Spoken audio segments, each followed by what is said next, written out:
Bon, ben bonjour tout le monde, j'espère que vous allez bien.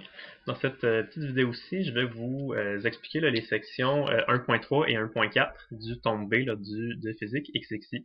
Donc, ce sont deux petites sections, donc ça va, je décide de les faire dans la même période, dans la même vidéo. Ok. Donc, allons-y avec la section 1.3 pour commencer.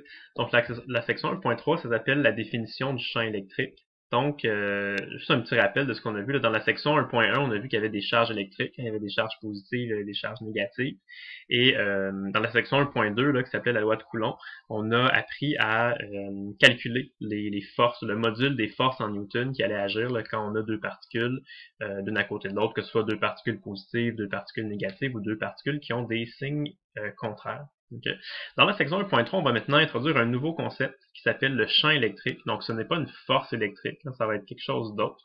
On voit d'ailleurs dans la formule qu'on verra dans quelques instants, là, la force électrique et le champ électrique, c'est pas la même chose. Ça se ressemble un petit peu, mais il y a la charge électrique là, qui vient faire la différence. Donc, la force et le champ ne sont pas la même chose. C'est sûr que c'est relié, mais c'est pas la même chose. Okay. Pour comprendre la notion de champ électrique, ben, vous êtes chanceux parce que vous avez déjà fait le cours de physique NYA.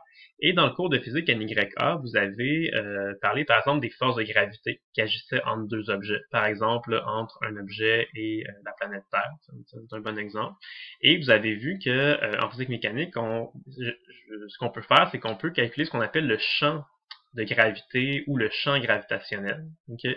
Le champ gravitationnel, c'est pas la même chose que la force de gravité, hein, c'est juste le champ de gravité, mais ce qu'on sait, c'est que si on prend un objet qui a une certaine masse m, puis qu'on vient placer cet objet-là à un endroit dans l'univers là, où il y a un champ de gravité, un champ gravitationnel, ben là, l'objet qui a une masse m, placé dans un champ gravitationnel, va ressentir une force de gravité qui va être dirigée là, dans le même sens que le champ gravitationnel.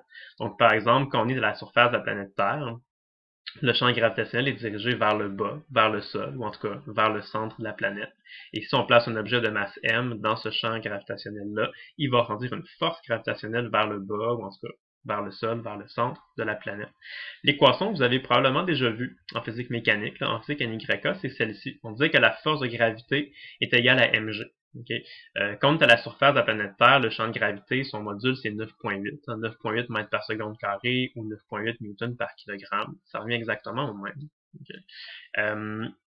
Eh bien, en électricité, ce qui va se produire, c'est que c'est pratiquement la même chose. Okay? Ça va être pratiquement le même formalisme. Ça va vous donner une équation qui ressemble énormément. On va juste remplacer les équivalents gravitationnels par les équivalents qu'on retrouve en électricité. Par exemple, là, la force gravitationnelle va devenir la force électrique, ce qui joue le rôle de la masse en électricité, de la propriété qui permet aux particules d'interagir avec des forces gravitationnelles, c'est la charge électrique qu'on va utiliser le symbole Q. C'est sûr que les unités vont changer. La masse d'un objet, normalement, ça se note en kilogrammes. La charge d'un objet, ça se note en coulomb. Donc, le coulomb, c'est l'unité de la charge électrique. Et le symbole pour le champ gravitationnel, généralement, c'est un petit g minuscule. Parce que, bon, G, ça ressemble à gravité. C'est la première lettre du mot gravité. Et le champ électrique, c'est E, parce que en anglais, le E, electric, bon, c'est relié à ça. Donc, on va avoir exactement la même équation. Ça dit que, dans le fond, la force est égale à la charge fois le champ, mais ça va être des trucs tous électriques. Donc, la force électrique égale à la charge électrique multipliée par le champ électrique. Okay. Les unités, ce ne sera pas les mêmes. La force, elle va rester en newton. Fait qu'une force de gravité, c'est en newton. Une force électrique, c'est en newton aussi. Le champ de gravité, lui, est en newton par kilogramme, alors que le champ électrique, lui, est en newton par coulomb. Okay. Mais sinon, c'est exactement, c'est un petit peu l'équivalent. Okay. Avant d'aller plus loin, juste faire remarquer que l'équation ici, c'est une équation qui est vectorielle. Vous voyez, là, il y a des termes qui ont des petites flèches, des petits vecteurs. Donc, la force électrique, c'est un vecteur. Le champ électrique, c'est un vecteur. Mais par contre, la charge électrique, elle n'a pas de flèche. La charge électrique, elle, ce n'est pas un vecteur. Donc, juste avant d'aller plus loin, c'est important juste de se rappeler, c'est quoi la différence entre une quantité scalaire et une quantité vectorielle. C'est sûrement quelque chose que vous avez déjà vu, mais on va essayer de se le rappeler. Puis on va se demander, j'ai déjà dit un peu on l'a déjà vu, le champ électrique, ça c'est un vecteur. Puis, c'est ça, bon, allons-y avec ça. Donc, un exemple là, de champ vectoriel qui est facile à comprendre, c'est le vent, par exemple. Le vent, là, quand on écoute la météo, puis qu'on nous dit, là, ah, aujourd'hui, je sais pas, là, il y a des vents de 40 km/h qui soufflent vers le nord. Mais ça, c'est un exemple de vecteur parce que ça nous prend deux informations. Ça nous prend là, ce qu'on appelle le module et l'orientation. Donc, si on dit il y a un vent qui souffle à une vitesse de 40 km/h, ben, ça nous donne juste une partie d'information. On sait à quelle vitesse le vent souffle, mais on sait pas dans quelle direction il va souffler. Donc, il faut dire là, 40 km/h vers le nord, ou vers l'est, ou vers le sud, ou vers l'ouest, mais ça nous prend deux informations. Ben, le champ électrique, c'est ça aussi. Donc, il y a un module. Donc, on pourrait dire là, que dans un certain endroit de l'espace, on a un champ électrique de, je sais pas, là, 50 newtons par coulomb. Mais il faut dire, il pointe dans quelle direction. Il faut donner son orientation. Est-ce qu'il pointe vers la gauche, vers la droite, vers le haut, vers le bas, vers le nord, vers le sud? C'est important de le spécifier. Donc, il y a toujours deux informations, un module et une orientation. Alors qu'une quantité qui est scalaire, ça, c'est une quantité qui n'a pas besoin d'avoir de direction. Juste à nous donner un chiffre, ça nous donne toute l'information nécessaire. Dans l'analogie de la météo, ce serait par exemple la température. Si on dit à un certain endroit, il fait 25 degrés Celsius, on n'a pas besoin de dire 25 degrés Celsius vers le haut, vers le bas, vers la gauche, vers la droite. Les degrés Celsius, ben juste la température, c'est déjà toute l'information dont on a besoin. Donc ça, c'est un exemple de scalaire. La charge électrique, c'est la même chose. Si on dit qu'une particule a une charge de 5 coulombs, on n'a pas besoin de dire 5 coulombs vers le haut, ou vers le nord, ou vers l'est. On n'a pas besoin, juste le simple chiffre nous donne toute l'information qui est pertinente. Okay. Mais ce que ça veut dire quand même, c'est que, bon, la force électrique, c'est un vecteur. Le champ électrique, c'est un vecteur. Donc, le champ électrique, c'est un vecteur qui va pointer dans une certaine direction de l'espace. Okay? Ça peut être vers le haut, vers le bas, vers la gauche, vers la droite. Ça peut vraiment pointer dans n'importe quelle direction. Et ce que ça nous dit, cette équation-là, ça nous dit que si on prend une particule quelconque, un proton, un électron, ou d'autres particules un peu plus complexes, là, si on a une particule qui a une charge Q, puis qu'on vient placer cette particule-là dans un endroit de l'espace où il y a un champ électrique, qu'est-ce qui va arriver? C'est que la particule va comme interagir avec ce champ électrique-là et la particule va ressentir une force électrique. Okay. Maintenant, si c'est une particule qui a une charge positive, comme un proton par exemple, ben, un chiffre positif fois un vecteur, qu'est-ce que ça fait? C'est que ça va donner un nouveau vecteur qui n'aura pas la même grandeur, qui n'aura pas le même module, mais qui va pointer dans la même direction. Okay. Donc, si par exemple on prend un proton qui a une charge positive, ben, quand on prend un proton puis qu'on le place dans un endroit de l'espace où il y a un champ électrique, donc dans cet exemple ici, là, on a un champ électrique qui pointe en bas à gauche. Donc, un proton placé dans un champ électrique qui pointe dans une certaine direction va ressentir une force électrique qui est dans la même direction que le champ électrique. Donc ici, par exemple, le proton ressentirait une force aussi là, qui est dans la direction en bas à gauche, dans la même direction que le champ électrique. Par contre, si on prend une particule qui a une charge négative, puis qu'on vient placer une particule de charge négative, par exemple un électron, dans un endroit de l'espace où il y a un champ électrique, là, vous remarquez ce qui va arriver, c'est que, comme on a un signe négatif ici, la force électrique va pointer dans le sens contraire du champ électrique. C'est ce qu'on voit ici sur le schéma. Donc, on avait un champ électrique qui pointait en bas à gauche. On est venu placer dans ce champ électrique-là un électron. Et comme il y a une charge négative, ben cet électron-là, lui, va sentir une force dans le sens contraire. Il va sentir une force qui pointe en haut à droite, donc dans le sens contraire du champ électrique. C'est normal parce que, bon, mathématiquement, on voit que si on prend un vecteur et qu'on le multiplie par un chiffre négatif, ça va inverser le sens de ça. Donc, le vecteur force va pointer dans le sens contraire du champ électrique.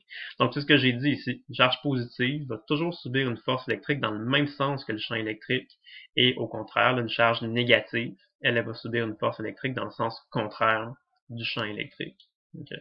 Fait que cette équation-là, c'est le fun parce que, étant une équation vectorielle, ça nous donne tout de suite la direction dans laquelle là, la force électrique va pointer. Si on veut calculer juste le module de la force électrique, ça arrive parfois, là, ben on a juste à mettre la charge en valeur absolue. Donc ça, si on met la charge en valeur absolue, ça va toujours être un chiffre positif. Le module du champ électrique, ça va être toujours positif. Donc ça, avec ça, on pourrait seulement calculer le module de la force électrique.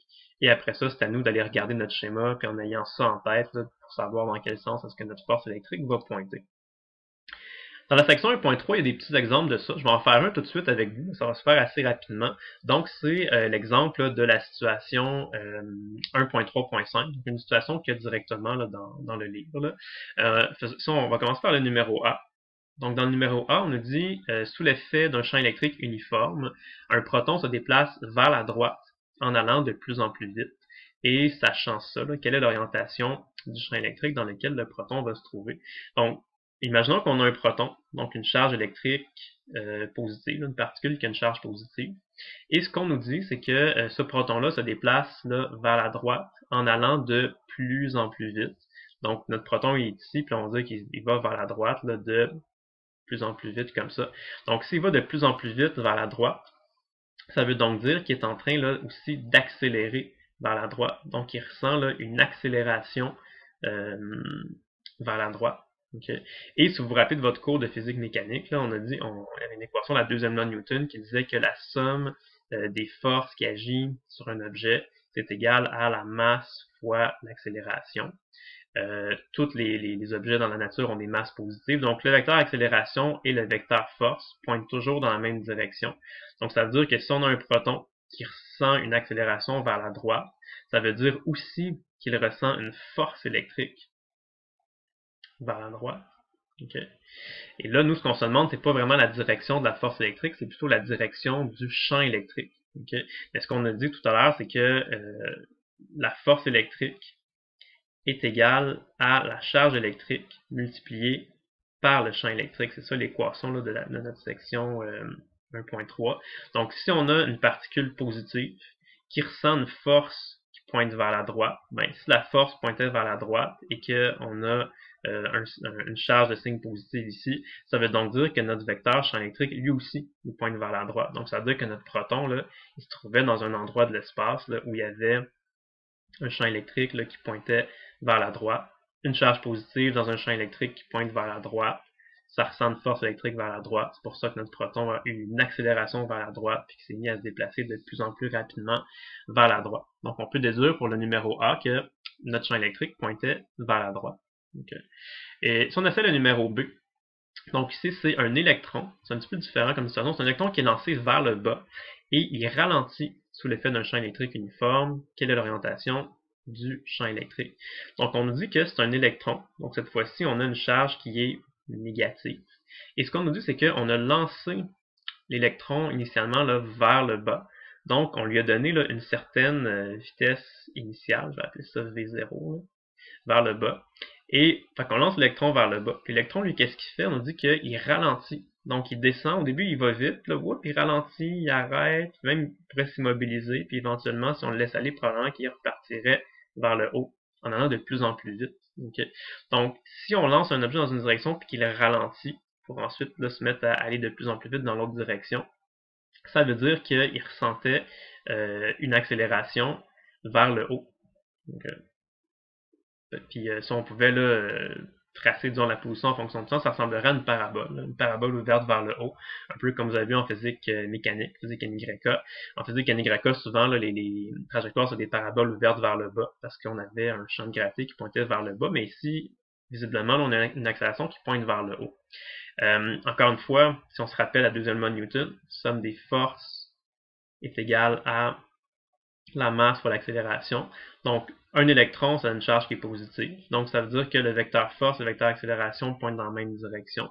Donc, si notre électron a ressenti une accélération vers le haut, ça veut aussi dire qu'il a ressenti une force électrique vers le haut. Okay. Et là, on regarde l'équation 1.3 de la section là, qui nous dit que la force électrique ressentie par une particule, c'est toujours égal à la charge de la particule multipliée par le champ électrique. Donc, ça, c'est notre équation la section 1.3. Ici, on voit qu'on a une force électrique qui est vers le haut. L'électron, lui, a une charge négative. Donc, s'il y a une charge négative, ça veut dire que le vecteur champ électrique et la force électrique pointent dans deux directions contraires. Donc, notre champ électrique pointe donc vers le bas. Ça veut dire que notre électron là, se trouvait dans une région de l'espace où il y avait un champ électrique qui pointait vers le bas. Okay. Une particule négative placée dans un champ électrique qui pointe vers le bas, ça fait une force électrique vers le haut. Force électrique vers le haut donne donc une accélération vers le haut. C'est ça qui a fait ralentir l'électron, même si on l'a lancé vers le bas. Donc tout ça pour dire que notre champ électrique pointait vers le bas, dans notre numéro B. Okay. Donc les exercices de la section 1.3, ça ressemble à peu près à... C'est un exemple d'exercice de la section 1.3. Il n'y a pas grand-chose d'autre à dire que ça pour la section 1.3. Donc, on va passer tout de suite à la section 1.4. Dans la section 1.3, on a pas vraiment, tu sais, on vous a pas trop dit d'où venaient les champs électriques, on vous a pas trop montré comment les calculer. Puis aussi, on a toujours supposé que c'était des champs électriques qui étaient uniformes, donc des champs électriques là, qui avaient un module constant, qui était pareil partout. Là, disons, c'était un champ électrique qui avait un module de 50 newtons par coulomb partout, donc il y en a à tous les endroits de l'espace. Mais bon, dans la vraie vie, ce sera pas toujours comme ça. Les champs électriques sont pas toujours uniformes. Les champs électriques parfois sont plus intenses à certains endroits, plus faibles à certains autres endroits. Et ben, c'est ce qu'on va voir à la section 1.4 qu'on va faire tout de suite. Okay. Donc la section 1.4, ça s'appelle le champ électrique généré par une particule chargée. Donc on va voir que une particule chargée, qu'elle soit positive ou négative, là, va générer, va produire autour d'elle ce qu'on appelle un champ électrique. Et on va voir l'équation ici pour calculer le module de ce champ électrique-là. Okay. Encore une fois, je vais faire une analogie avec ce que vous avez vu en physique mécanique, parce que ben, c'est des notions que vous avez déjà vues, donc si vous en rappelez un petit peu, ça va vous aider à améliorer votre compréhension, puis en vous basant sur des trucs que vous avez déjà vus. Donc, en physique mécanique, ce que vous avez déjà vu, c'est que si vous avez deux objets qui ont chacun deux masses différentes, une masse M1 et une masse M2, si on prend ces deux objets-là et on les place l'un à côté de l'autre, ils vont sentir une force de gravité, une force attractive. Okay? C'est une façon de la calculer, mais ce qu'on pouvait faire aussi, c'est qu'on pouvait d'abord calculer le champ gravitationnel qui se trouvait là, à une certaine distance. Par exemple, là, quand on est à la surface de la planète Terre, on sait qu'il y a un champ de gravité qu'on peut calculer en effectuant ce calcul-là. Donc, la constante G fois la masse de la planète Terre, par exemple, divisé par la distance R au carré. R étant la distance entre le centre de la planète et la surface, si on veut se trouver à la surface de la planète. Et c'est quand on calcule ça que ça donnait le fameux champ de gravité 9.8, 9.8 newtons par kilogramme ou 9.8 mètres par seconde carré, qui est la même chose. Une fois qu'on avait calculé le module de ce champ gravitationnel-là, on disait que un objet qui a une masse m, quand on le place dans ce champ de gravité-là, il va ressentir une certaine force de gravité qu'on peut calculer en calculant seulement m fois g, donc la masse fois le champ qui était 9.8, donc la masse fois 9.8 nous donnait la force de gravité. En électricité, c'est exactement l'équivalent. Okay? Mais bien sûr, on va remplacer chacune des variables par son équivalent en électricité. Donc, la force de gravité devient la force électrique. La constante G, qui est la constante là, de la gravitation universelle de Newton, devient la constante K. La constante K, on l'appelle la constante de Coulomb. C'est un chiffre que vous avez sur votre feuille de formule. C'est une constante, ça vaut 9 fois 10 à la 9. Donc, c'est juste un chiffre. Okay? Les masses sont remplacées par les charges électriques. Et la notation aussi, là, le champ de gravité, on va le remplacer par le champ électrique. On utilise la lettre E, comme on a vu tout à l'heure dans notre équation ici à la section 1.3. Et ce qui arrive, c'est que le champ électrique qui est généré par une particule, dans le fond, dès que vous avez une particule qui a une charge Q, elle va produire autour d'elle du champ électrique, tout comme on disait en physique mécanique qu'un objet qui a une certaine masse, comme une planète, ou même c'est pas obligé d'être une planète, ça peut être n'importe quel objet, n'importe quel objet qui a une masse m va produire un champ gravitationnel autour de lui. Ben, en électricité, c'est la même chose. N'importe quelle charge électrique, qui a une charge Q, là, va produire autour d'elle un certain champ électrique. Et s'il y a d'autres particules qui viennent se placer dans ce champ électrique-là, ils vont sentir des forces électriques, comme on a vu à la section 1.3. C'est sûr que quand on dessine des schémas comme ça dans votre livre, là, ou si vous allez sur Internet trouver des schémas, vous allez voir des schémas comme ça. Évidemment, ça, c'est des schémas qui sont tracés en deux dimensions.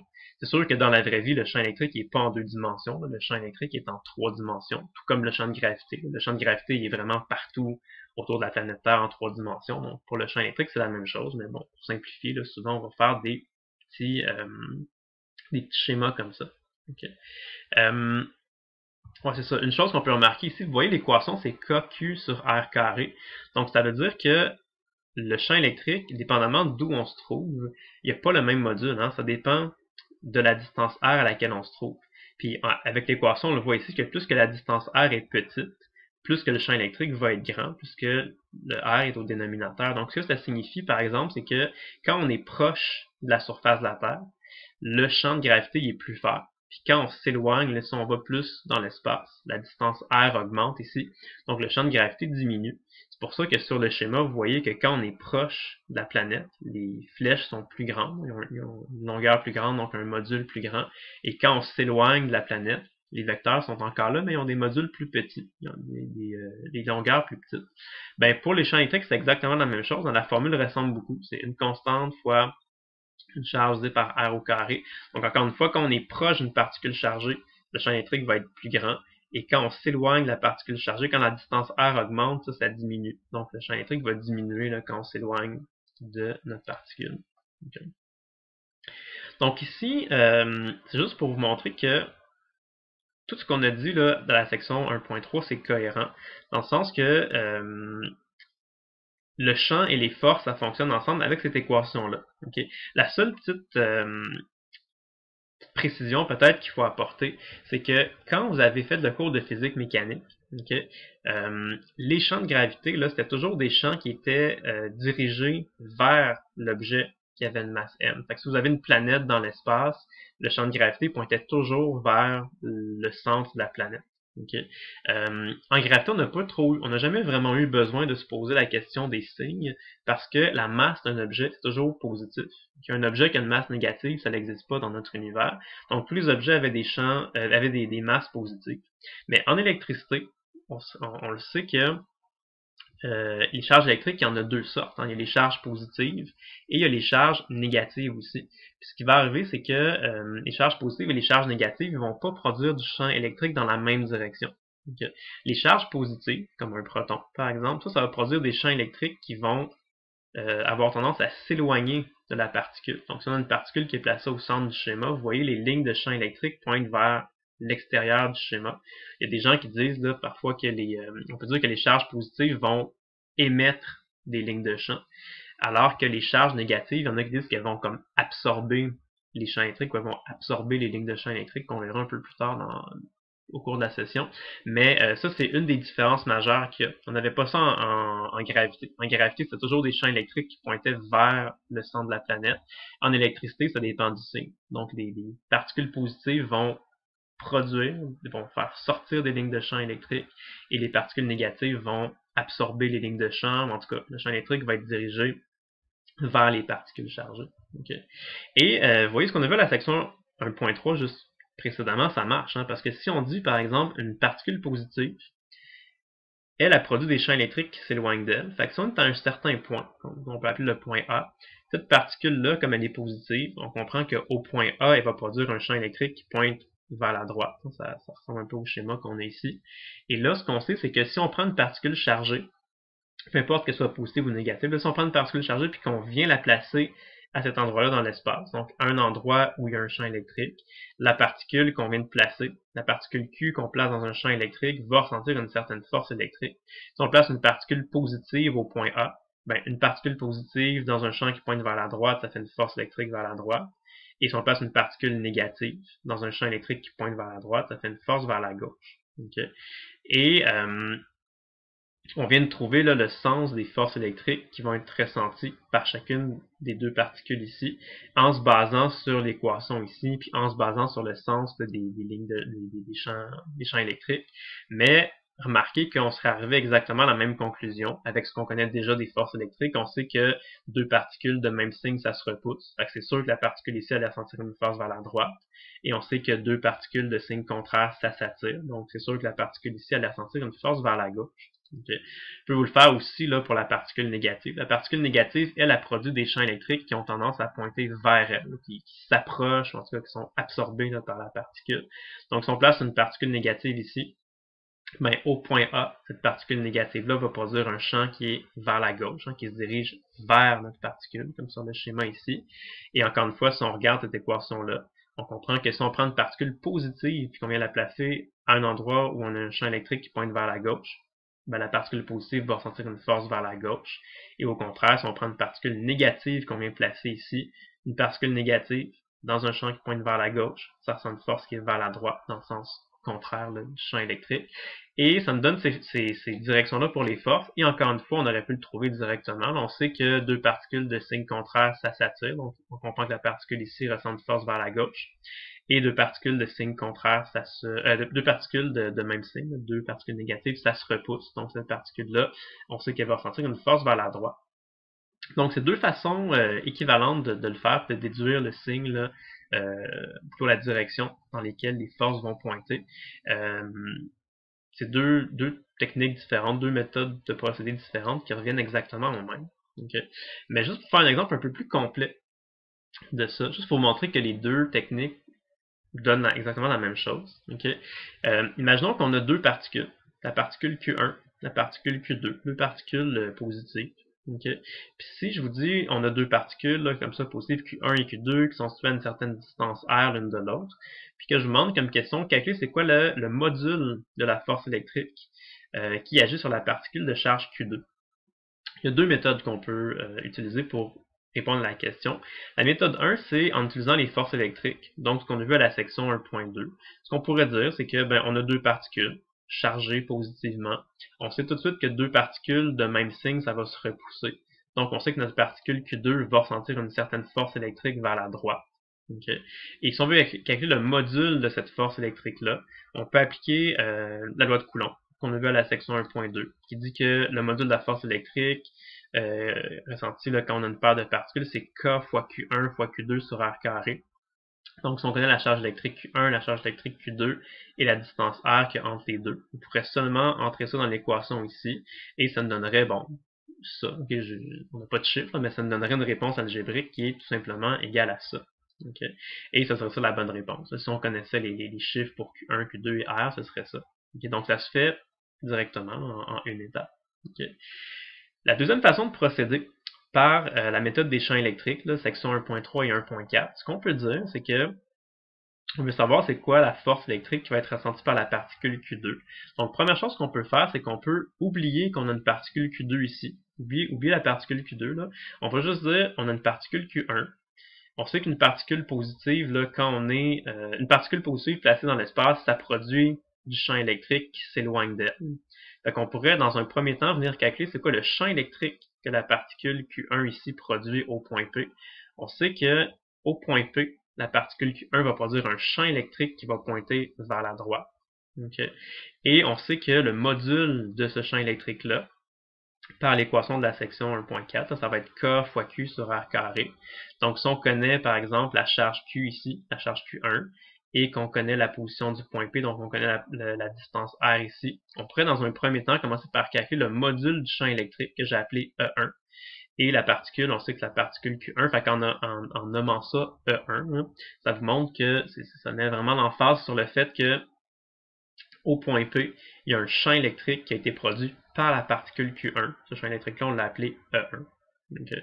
Donc là, on se retrouve, on dit qu'il y a une particule Q1 ici. Fait qu'au point P, il y a un champ électrique qui a été produit dans l'espace, qui pointe vers la droite.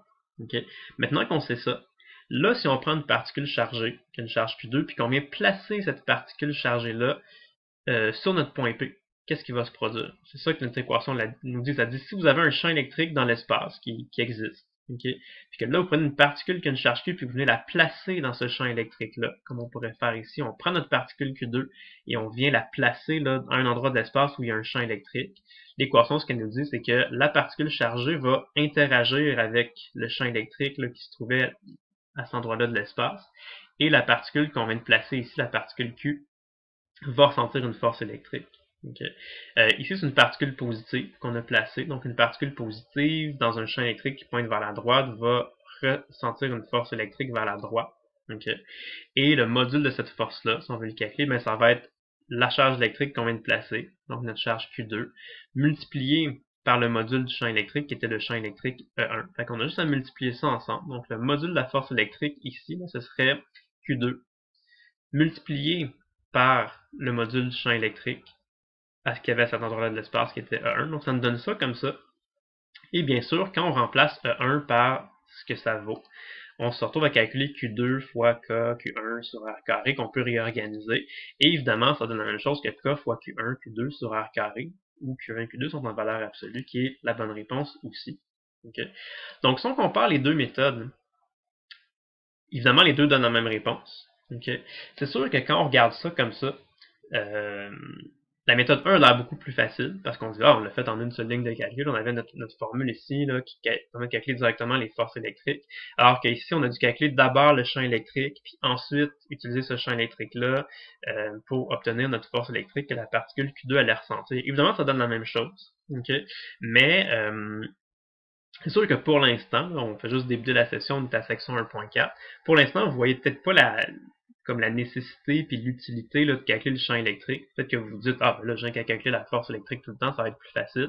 C'est sûr que pour l'instant, vous voyez peut-être pas trop l'utilité d'appliquer cette technique-là, mais déjà à la section 1.5, vous allez voir là, pourquoi ça peut être plus utile et plus avantageux dans bien des cas de procéder là, en calculant le champ électrique. Donc, attendez à la section 1.5 pour comprendre là, pourquoi le calcul du champ électrique peut s'avérer souvent le plus intéressant, plus stratégique, puis ça simplifie beaucoup les calculs. Vous allez comprendre pourquoi.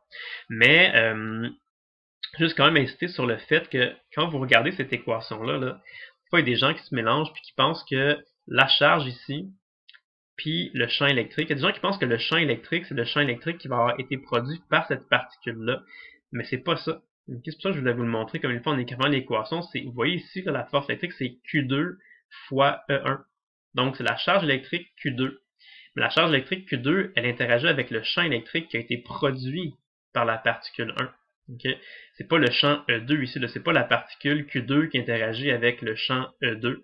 Ça serait impossible. Okay? La particule Q2 ne peut pas interagir avec le champ qu'elle va elle-même produire. Là. Donc, dans cette équation-là, c'est bien important. Il y a bien des gens qui se mélangent. Là. La particule Q et le champ électrique, c'est deux choses séparées. C'est ça que ça nous dit, là, cette équation-là. Ça nous dit, si vous avez une région dans l'espace, un endroit où il y a un certain champ électrique, puis que vous venez placer une particule Q à cet endroit-là, donc un champ électrique qui n'a rien à voir avec la particule Q. Là. Il y avait un champ électrique, nous on place une particule Q dans ce champ électrique-là. Là, la particule Q qu'on vient de placer va interagir avec le champ électrique qui était déjà là, qui était déjà présent, et là, ça va produire une force électrique sur notre particule qu'on vient d'ajouter. Okay. C'est ça que j'explique ici dans cet acétate-là, c'est que je vous dis là,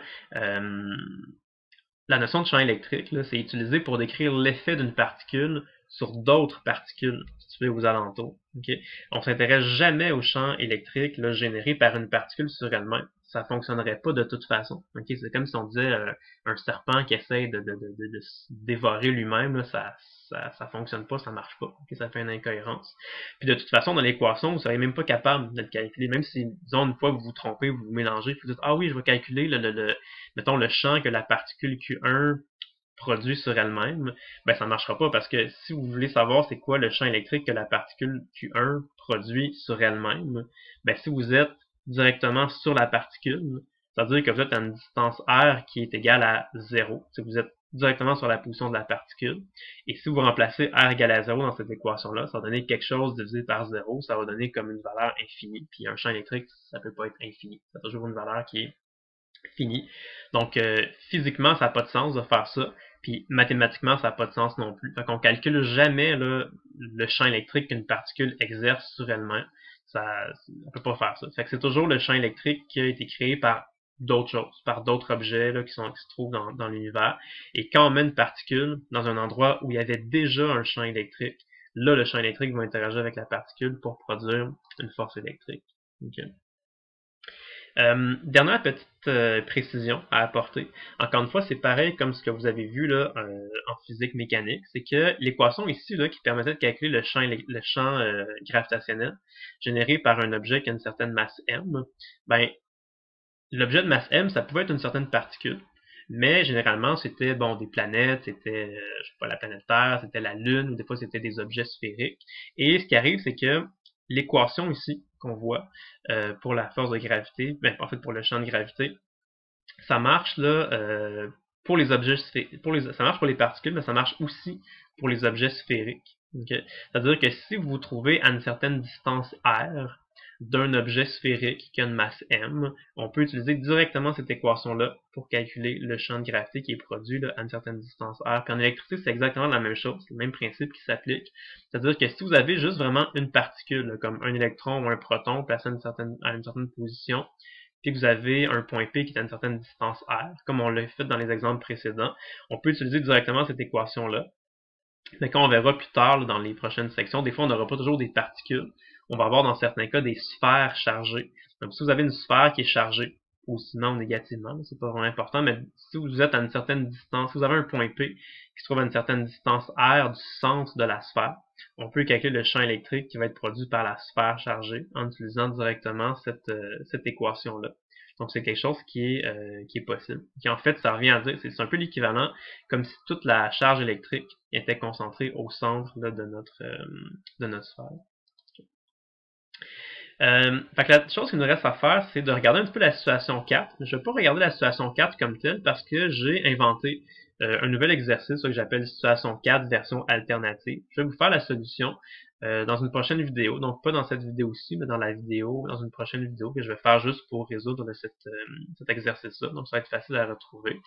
C'est ça, je vais faire cet exercice-là dans une prochaine vidéo, puis juste vous dire que dans cet exemple-là, il va être question du champ électrique produit par une seule particule.